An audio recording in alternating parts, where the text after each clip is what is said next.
নমস্কার, আমি বর্ণা। আমদরিয়া নিউজে সকলকে স্বাগত। 15 বছর আগে খুন যৌনকর্মী, খুনির হদিশে 25 লক্ষ টাকা দেবে ডাচ পুলিশ। 2009 সালে আমস্টারডামের যৌনপল্লী লাগোয়া এলাকায় খুন হয়েছিল 19 বছর বয়সী তরুণী বেটি স্যাভো। তাকে কে বা কারা কেন খুন করেছিল তা ডাচ পুলিশ খুঁজে বের করতে পারেনি। কেসটি ধামাচাপায় পড়ে গিয়েছিল। সম্প্রতি ওই তরুণীর খুনিকে খুঁজে বের করতে ফের আসরে নেমেছে ডাচ পুলিশ। ডাচ পুলিশের তরফে তরুণীর ছবি দিয়ে হলোগ্রাম বানানো হয়েছে, তা বিভিন্ন বাণিজ্যিক গাড়িতে সেঁটে দেওয়া হয়েছে। সেখানে ডাচ পুলিশের বার্তা, এই তরুণীর খুনের ব্যাপারে কেউ কোনো ক্লু দিলে যদি খুনি ধরা যায় তাহলে তাকে 25 লক্ষ টাকা দেওয়া হবে। হাঙ্গেরিতে জন্ম বেটি স্যাভোর। গরিব পরিবারের বেটি কাজের সূত্রে আমস্টারডামে গিয়ে যৌনপল্লীর জালালদের খপ্পরে পড়েন।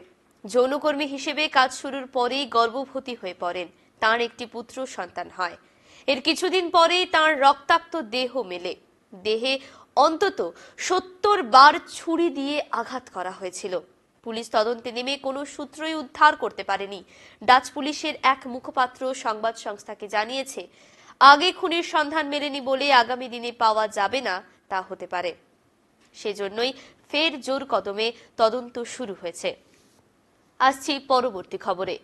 এক রাতে রাশিয়া ইউক্রেন যুদ্ধে ছোড়া হয়েছে 200টি ড্রোন বোমা। আমেরিকার হবু প্রেসিডেন্ট ডোনাল্ড ট্রাম্প যুদ্ধ বন্ধের আর্জি জানালেও রাশিয়া ও ইউক্রেন কেউ কাউকে 1 ইঞ্চি জমি যেন ছাড়তে রাজি হচ্ছে না। অন্তত রবিবার রাত থেকে ভোরের মধ্যে দু দেশের ভয়াবহ আকাশ যুদ্ধ সে কথাই বলছে। ওই রাতে দুই দেশের আকাশে রেকর্ড সংখ্যক ড্রোন ছোঁড়াছুড়ি চলছে। সংবাদ সংস্থা সূত্রে জানা গেছে, রাশিয়ার পক্ষ থেকে অন্তত 150টি ড্রোন ছোঁড়া হয়েছে ইউক্রেনের রাজধানী সহ অন্যান্য শহরে। উল্টো দিকে ইউক্রেনও অন্তত 50টি ড্রোন দিয়ে হামলা করেছে মস্কো লাগোয়া এলাকার আকাশে। তাতে মস্কোর 4টি বিমানবন্দর সাময়িকভাবে বন্ধ করতে দিতে হয়। অন্তত 50টি বিমান চলাচলে বিঘ্ন ঘটে। মস্কোর পক্ষে দাবি করা হয়েছে, ইউক্রেনের বেশিরভাগ ড্রোন আকাশে নিষ্ক্রিয় করা হয়েছে। পক্ষান্তরে ইউক্রেনের দাবি করেছে প্রায় 70টি ড্রোনকে লক্ষ্যভ্রষ্ট করছে তারা। দুই তরফের ড্রোন হানায় কতজন সাধারণ নাগরিক জখম হয়েছে তা এখনো স্পষ্ট নয়, তবে কয়েকজন মহিলা জখম হয়ে হাসপাতালে ভর্তি হয়েছেন।